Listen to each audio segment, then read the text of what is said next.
Hi, welcome to Around the World in 80s Movies. My name is Vince Leo. I am the author of the film review website Quipster.net. I've been doing film reviews since 1996. You can read any of them all at my website. That's at Quipster.net,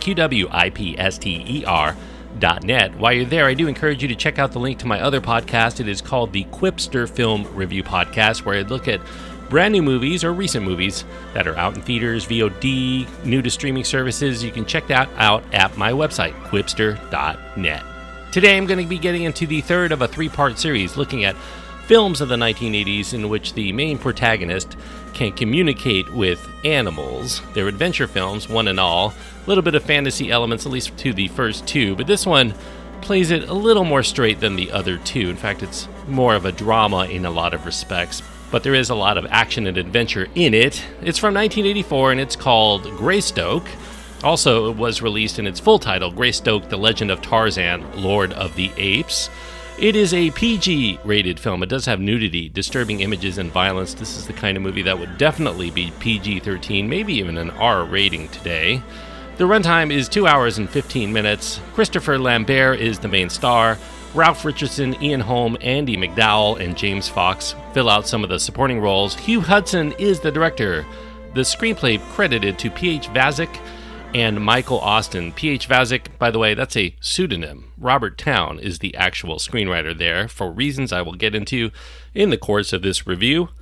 Greystoke is based on elements that you could find within the Edgar Rice Burroughs novel. It was published back in 1912, and its title is Tarzan of the Apes. Greystoke is kind of contemporary to the times of the novel. It begins back in the 19th century, and that's where we find this young couple who are born into Scottish nobility. Their names are Jack Clayton and his wife Alice, who happens to be pregnant. They find themselves shipwrecked off the coast of Western Africa sometime later, and months after that, they give birth to a boy who quickly becomes an orphan. His mother dies of malaria, and his father is killed during this altercation he has with some nearby apes. After that altercation, one of the apes adopts this human baby as her own, raising this human with the other apes in the family. And when the boy grows into a man, he takes on the alpha male to become the leader of the tribe. Meanwhile, there is this expedition that arrives nearby. They're looking for specimens for the British Musem, flora and fauna and whatever they can find. This expedition gets viciously attacked by a nearby native human village, but surviving the slaughter is a Belgian named Phillippe Darnaud. Darnaud's life is saved and his wounds are tended to by this mysterious ape-man. Phillippe realizes that his savior is the son of the married couple, the Claytons, who built this abandoned cabin in the vicinity. And he dubs the jungle man John Clayton, after them. Darnaud, he teaches this new companion to speak and to move and to behave like an aristocrat from civilized society before he takes him back to his ancestral estate in Scotland to reunite with his grandfather, the Earl of Greystoke. And there, John begins to develop feelings for his grandfather's ward, this American-raised woman named Jane. That's the basic story. There's not a whole lot more to the story, but it's an adventure film, so the journey is much more important than the destination. Now, back in 1974, producer Stanley Carter, he had acquired the rights to Edgar Rice Burroughs' 1912 novel. Soon afterward, he hired the red-hot screenwriter named Robert Towne to work on the screenplay. He had just done Chinatown and is a very acclaimed screenwriter of his era. Towne tentatively named his screenplay Lord Greystoke, and Towne envisioned this would be the real story, or at least as real as he could make it, of Lord Greystoke. He wanted it to be heavy and serious and seem like it was based on a real story. Unlike other cinematic and television and radio adventures that depicted Tarzan's very fun adventures, Towne envisioned it as an origin story of sorts to this kind of tragic tale of this man out of sorts. He concentrates on Lord Greystoke's life as an orphaned infant surviving with his ape family until he reaches adulthood, and then it would culminate in a climax in which he would become accepted as the alpha leader among his ape clan. In other words, a touch of the beginning of 2001: A Space Odyssey, and then followed by this variation of Francois Truffaut's The Wild Child. And Towne would spend the next few years doing a lot of research on England, on Africa, on primates, all during the 19th century to try to paint as authentic a picture as he could for this Tarzan release. By 1976, Town was also looked at as possibly directing this feature from his own completed script, which was at the time called one of the best that the studio had ever had. It would have been Town's first effort as a director, which filled the studio with a bit of worry. It was a very expensive proposition, and the difficult logistics of a jungle shoot in Africa would give anyone pause, even seasoned directors. So they weren't quite sure, but Town was such a red-hot commodity, they wanted to keep him on board. Later, when Town had another idea in mind for a film, that was during a period when he had difficulty with the ending of Greystoke, the studio, Warner Brothers, they greenlit it, thinking that it would be good for him to have some experience making an easier film that they could monitor. And that film, called Personal Best, that was meant to be a test run for Town. But it would also, in the end, be the film that would divorce Town from Greystoke for good. Greystoke would be the first of a 3-picture deal between producer Howard W. Koch. He was under contract with Warner Brothers, and this cinematic telling of Lord Greystoke's story had a budget at that time of approximately $8 million. Koch had to remove himself in 1979 when he became the president of the Academy for Motion Picture Arts and Sciences, and meanwhile, Town would continue to tinker with that script in between doing uncredited punch-ups for other screenplays for struggling productions, Orca, Heaven Can Wait, a whole bunch of others.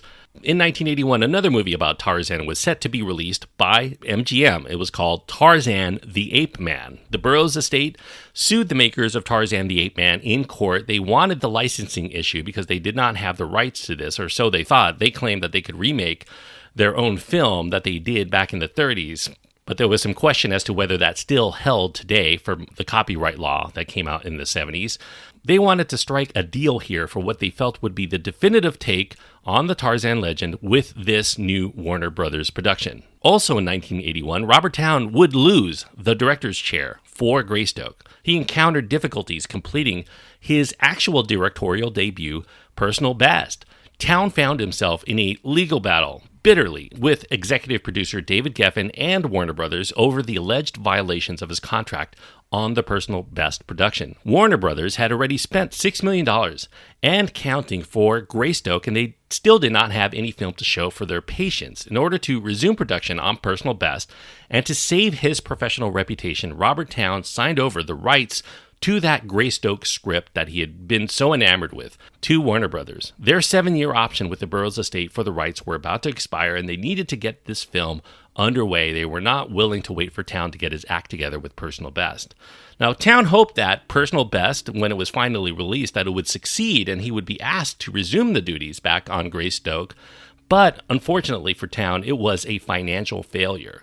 Instead, the studio went with Hugh Hudson on the strength of the eventual Oscar-winning Chariots of Fire. It was not released into theaters yet, but they had screened it in its completed form before its release, and they really thought this was going to be a dynamite film. They gave him a choice of a lot of different projects to follow Chariots of Fire with, and Greystoke would be chosen among several projects to take on for the next directorial effort. Chariots producer David Putnam, he also joined Hudson in the deal, but Putnam bowed out because he felt when he was looking at Greystoke more closely that it would be a nightmare to produce. It would require a lot of studio control, very tight monitoring, and he'd now be dealing with a much more established director in Hughes. He also had no experience with films requiring visual effects, and he envisioned that the costs and the schedule were going to spin out of control, and he did not want to ruin his reputation just when it was beginning to take off.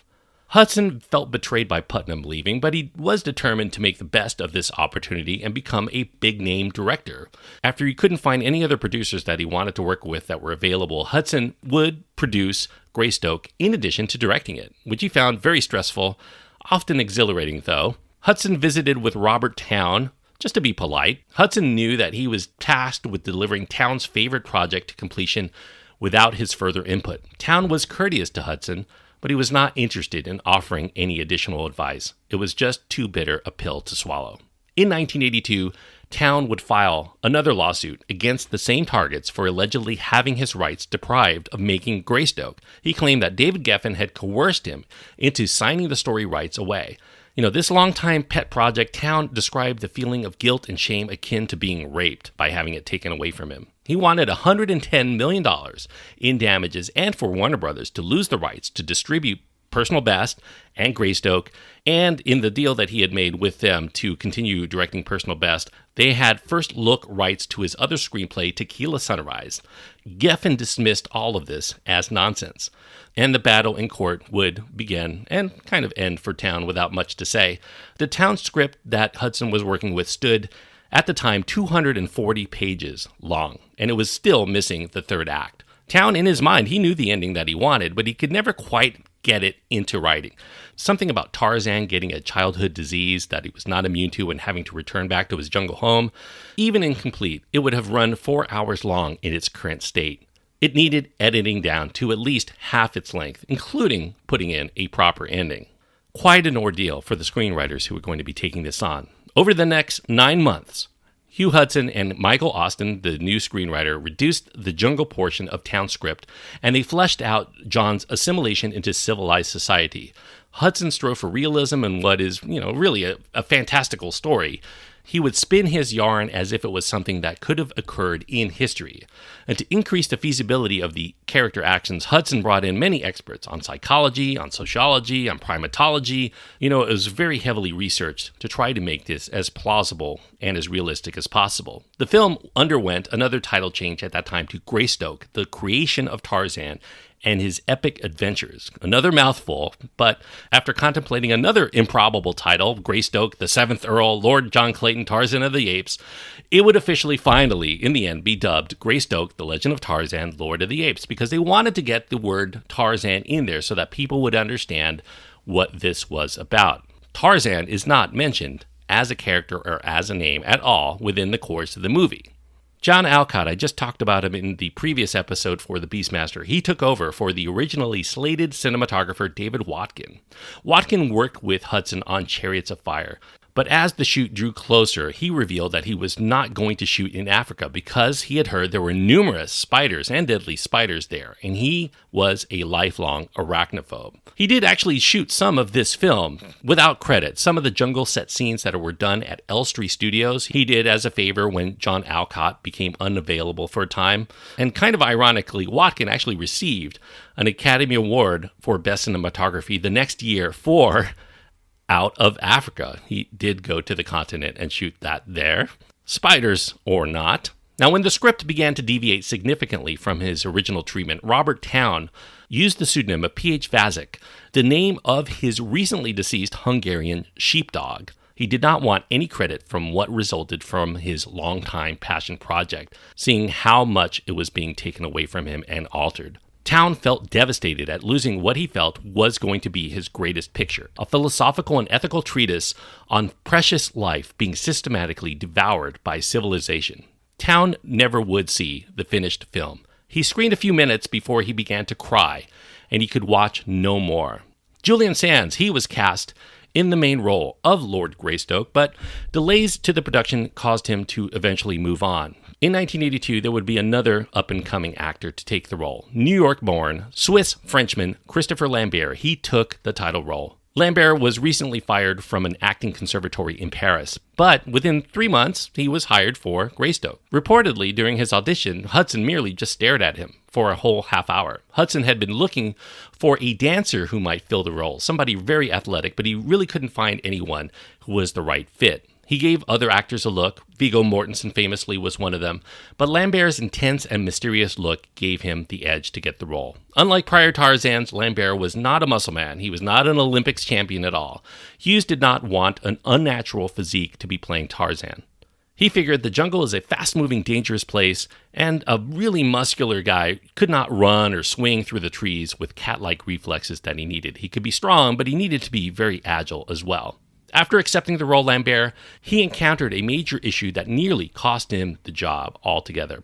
He was madly in love at that time with the French actress named Nathalie Baye, who had recently moved in with him in the Parisian suburbs prior to him leaving for London to work on Greystoke. Lambert, he was growing lonely, and he frequently would travel back to Paris to be with her, and that caused issue with Hugh Hudson's scheduling because Lambert seemed to be not taking the film very seriously. So Hudson gave Lambert an ultimatum. He either had to commit to the role or he could stay in Paris with Nathalie Baye.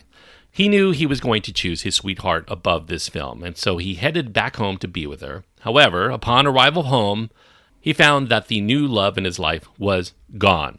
The only thing that she left behind was a message on his answering machine that she was in love with another actor, Johnny Halliday, and she could no longer be with him.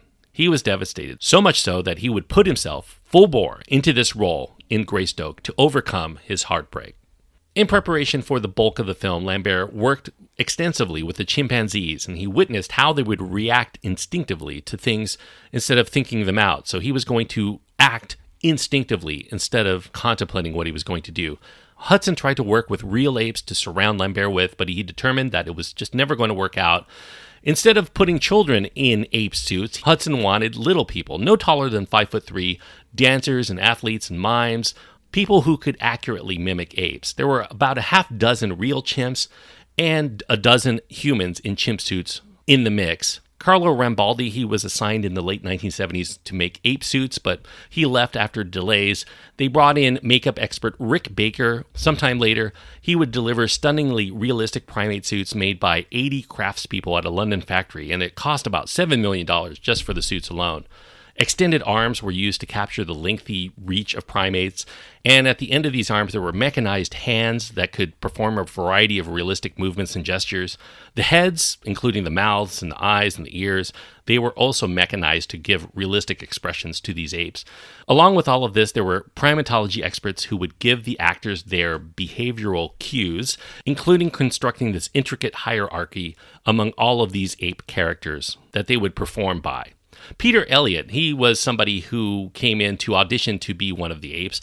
He observed the chimps at the London Zoo before his audition, and while he was there, he gave such a convincing portrayal that they hired him, not only as an actor, but as the head of research and development for the film. He studied with primatologist consultant Roger Fouts, and in the film, Elliott portrayed the key role of Tarzan's ape father, Silverbeard, although he is listed in the credits as Elliott W. Kane.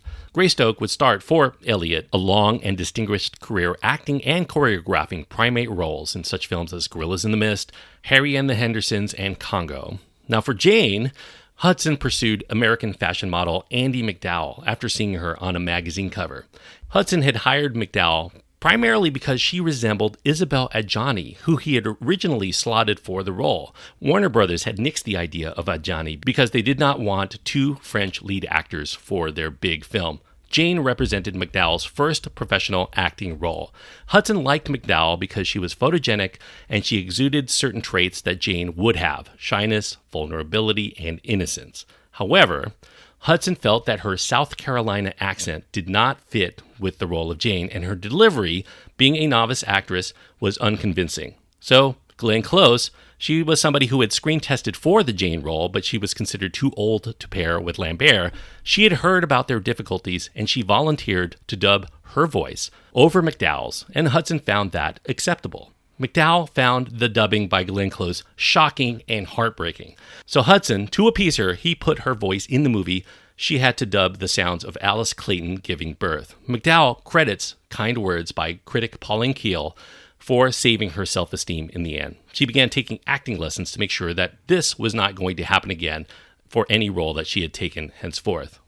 Like Lambert, they wanted somebody who was going to be a relative unknown for the part, because Hudson wanted audiences to not have any preconceived notions of how these main actors should be or should behave. He wanted audiences coming into the story with fresh minds and a blank slate. Hudson would fill in the remainder of the roles with established and esteemed actors to support these two newcomers. And one of those esteemed actors was Ralph Richardson. The Earl of Greystoke, the sixth one, was his final role, to whom the film is dedicated. Hugh Grant, he was brought in here by the casting director, but Hudson decided that Lord Esker, the role that Hugh Grant was going for, the would-be suitor to Jane, he should be older than Hugh Grant was at the time. But if Grant had been cast, we in the audience would have seen him try to romance Andie MacDowell 10 years prior to their famous pairing in 4 Weddings and a Funeral. In another coincidence of actors who did not make the cut, Mariam Dabo was one of the actors that tried out for the role of Jane Porter, and obviously she didn't get it. During her audition, she determined that Hugh Hudson had another person that he had already wanted for the role in mind, so He had really overlooked her, but he didn't overlook her all his life. 15 years later, they ran into each other while they were at a dinner party, and the circumstances were much different. Dabo won a very important role in Hudson's life. They were married in 2003 and have remained a couple to this day. Now, with the cast set, many locations were scouted. Nothing matched Africa in authenticity, though. The shoot took place in Cameroon, West Africa, close to Gabon, where Burroughs set his original story, as well as in parts of the UK. Production designer Stuart Craig spent 5 months meticulously recreating the jungle on a soundstage at Elstree Studios. He formed the trees and the vines and the plant life in the mountains and a very large waterfall. The studio shoot was done because it gave better control of the animals, as well as the weather and lighting conditions that were necessary from scene to scene, especially involving rain and steam. The weather conditions in Cameroon really made wearing the ape suits all day intolerable for the actors, so it was just a better fit all around to do it in a soundstage. They used a vast library of recently recorded sounds from the jungle in Cameroon to add to the authenticity of the environments within the studio. Now, the story here contrasts the jungle with civilization. One is heaven, one is hell. Which is which probably will depend on where you originally came from. D'Arnaud, he's like the serpent in the Garden of Eden. He tells his Adam, the future John Clayton, to give up living free for these civilized notions of morality, to partake in the knowledge of good and evil by coming to Europe. Tellingly, the tavern and inn on the edge of civilization that Phillippe and John stay at in their first encounter with other civilized people is called the Limbo Bar. There's also this time-old contrast between nature versus nurture, about the ills and the benefits of absolute freedom versus the creature comforts of a pampered life that comes with societal expectations. Hudson's first cut for Greystoke in the end ran over 3 hours. He knew that was not going to work for a commercial release, so he trimmed down as much as he could and still retain his original vision. 2 hours and 40 minutes was his desired cut. He felt he could cut no more and retain the impact that he desired. The film was pegged for a Christmas 1983 release, but it would get delayed. Preview screenings met with lackluster reactions. So, Warner Brothers ordered some reshoots to repair what was not working. Some minor roles were cut out, some larger roles were trimmed down to bit parts.